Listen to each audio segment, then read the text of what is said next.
kung feelings na hindi ibig sabihin na gusto o mahal pa siya. Mahal pa ninyo ang isa't isa. Pero may naiwang tanong sa isip.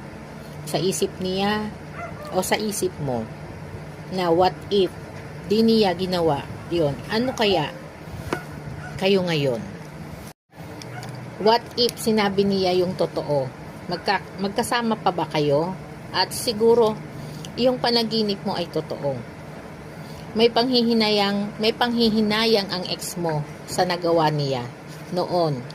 Kaya yung pakiramdam niya dahil di pa tapos ang emotional connection nyo ay napapanaginipan mo siya. Na kung di kayo magkaproblema, di sana masaya kayong dalawa.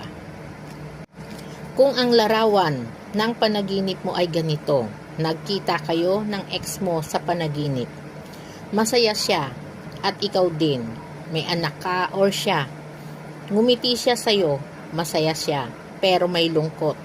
Lumapit siya sa'yo, miss ka daw niya, at niyakap ka niya, at pagkagising mo, magaang ang pakiramdam mo.